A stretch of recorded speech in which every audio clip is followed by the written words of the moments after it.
Well, every once in a while, we have technical difficulties, and today my computer does not want to start the camera. There we go. So I've got the camera started. All right, welcome to Mindset Mondays with DTK. This is episode number 149 in an ongoing series of live broadcasts designed for folk with a growth mindset or folks who'd like to develop one. It's designed for folk who are focused on getting better at being who they be, not distracted by merely getting better at doing what they do. So I'm going to be creative with the camera today because that's what I do. And because it's the last Monday of the year, and I'm relatively excited about this broadcast because it's also the last broadcast of the year.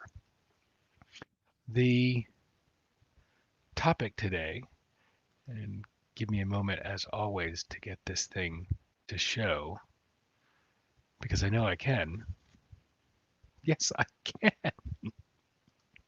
The quote today is this. And since I'm using several different monitors and a different camera that I'm used to, I'm going to work on looking at the camera. Wow. All right. Whatever it takes to finish things, finish. You'll learn more from a glorious failure than you ever will from something you never finished. I like this quote by Neil Gaiman, not just because the technology was fried today and I had to juggle at the last minute instead of just bailing. Um, why not? This is something that I can do. I can scramble. Ah. All right. So, as a long distance cyclist, I'm used to the slog. I'm used to hammering it out. And I've noticed that I tend to accelerate at the finish line. And I've noticed that lots of other people do too. It's as we get close to these are organized rides, even as we get close to the end of a 100-mile ride and we can see the big balloon arch or the lines on the road or the crowd there or whatever. These aren't races, these are rides. I notice that a lot of us accelerate at the end. And the data reveal that we're not alone. Most people speed up as they approach the finish line, as they approach the end of something they're working on. In fact, look, I even do that at the top of a hill when I'm riding. And since I've been stuck inside on a Peloton most of this year, I've noticed I even do it at the end of a ride on a Peloton, even though the last minute's supposed to be for cool down. But it's not the finish of the 100-mile ride that's the hard part. And I hear from those who run marathons, it's not the last mile of the marathon either. It's on the marathon, it's evidently mile 21 out of 26. For me, on these 100-mile rides, it's miles 80 to 82. God, I remember a ride with my friend John where at one point he just laid down for 15 minutes on the side of the road um, at about mile 81 on a ride years ago. It's that seems to be the psychological tough point. And that's the time I flag. That's the time that I think about bailing. That's the time that I feel the palpable threat of failure. And look, failing before the finish line is easy because on these organized rides, there's SAG support to come pick you up. But it gains me nothing. Again, the quote today we're playing with is whatever it takes to finish, finish. You'll learn more from that glorious failure than you will from something you never finished. And for me, failure was not bailing in the middle of the ride. It was bonking at the end. Look, even if I fall short of that personal record, I mean, shouldn't every long ride be a PR? Even if I get just dusted by the guys I ride with. And by the way, riding alone makes it a lot harder. And even if I limp across the finish line in my head, that's a failure. I come away having learned something. I have data for the next ride. I know more about my training, my nutrition, my pacing. I know things I didn't know before. I learn more by completing the ride, however ugly it may be as I come across the end, no matter how inglorious the finish may be, than I do by bailing out before it's done. And that's incredibly true off the bike. Don't get me wrong, I don't like failing. I've said it several times before, but I love the learning, the growth, and the acceleration that I'm able to come away with as a result.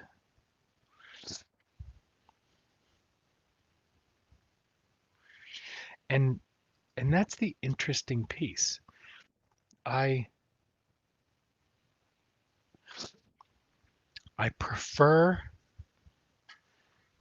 well, this is interesting because what's popping into my head is, look, I'm ADD, and one of the hallmarks of ADD is that we're good for the first 60, 70, 80% of a project, but the final details, the stuff at the end, we just lose steam, lose excitement for. And then I know, and I know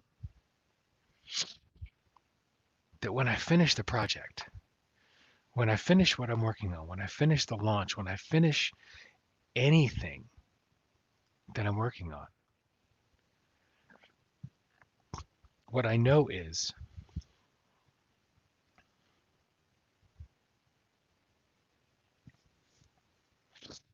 I learned something. I feel something. I get that sense of accomplishment. I may flog myself for what felt like the failure. I may give myself flack for that. I may beat myself up for it, but it's the completion that means something. And again, it doesn't matter how inglorious the victory is. It doesn't matter how ugly. A finish is a finish.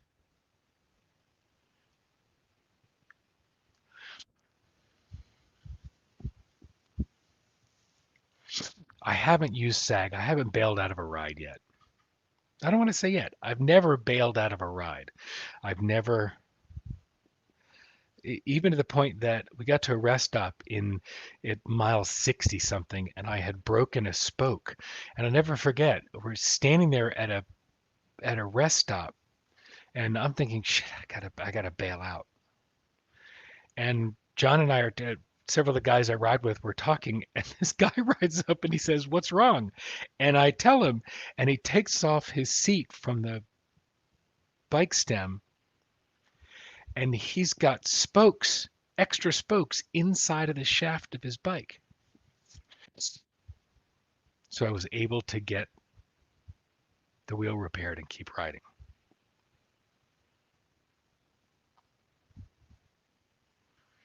I don't like bailing in the middle. As much as I have an issue with the momentum around finishing, I don't like bailing in the middle. I'd rather see it through and see it bonk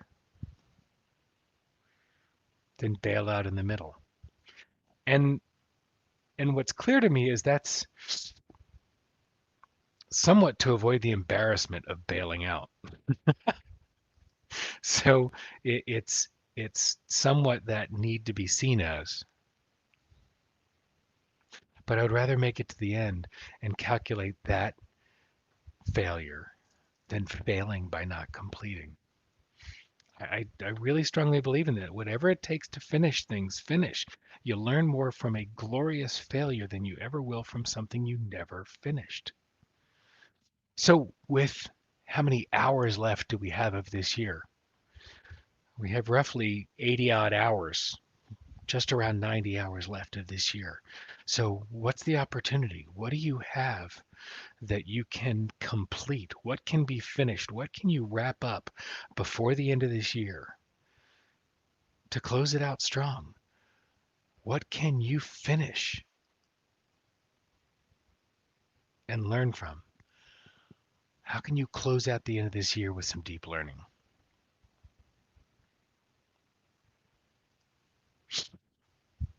That for me is the question. One of the things that Neil Gaiman said during his Neil Gaiman is the the source of this quote, one of the things he said in a masterclass that he delivers is, you're gonna screw up. You're gonna break things. You're gonna do things that don't work. Your job is to get the bad words out. You just have to get it out. In other words, deal with screwing up. Own it, learn from it, and move on. There's a lot this year that I had the opportunity to bail on. There are so many things that I had the chance to step out of.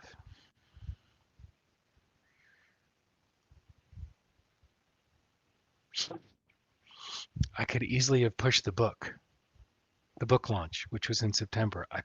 When the publisher screwed up and it wasn't able to be published in February, I could have pushed this to after the pandemic.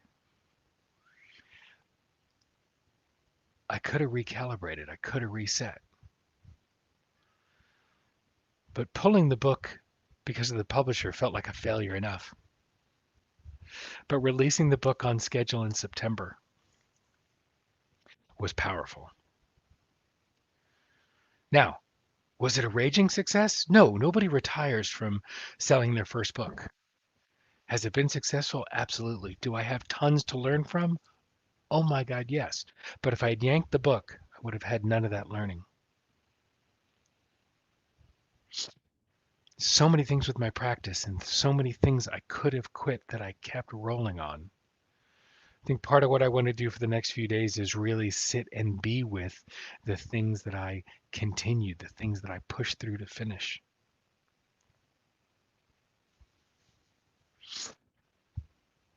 And it's an opportunity for you as well to celebrate the things you finished and celebrate the learning that came from it. It's not a failure so long as you learn from it. All right, so on to your Monday. It's the final Monday of 2020. Congratulations. We have all made it through 2020 with lots of learning available to us. Thank you for being part of this journey this year. We're coming up on episode 150 on January 3rd. I look forward to you being there. And yes, Philippa, thank you. Celebrate the learning from 2020. Celebrate the completions, celebrate the successes, celebrate the learning from 2020. So wherever you are on this fine Monday, whichever continent you're on, hello, Niyama. Whichever continent you're on, whichever time zone you're in, thanks for being part of this conversation every Monday. Look forward to seeing you back next Monday. And between now and then, what mindset will you choose?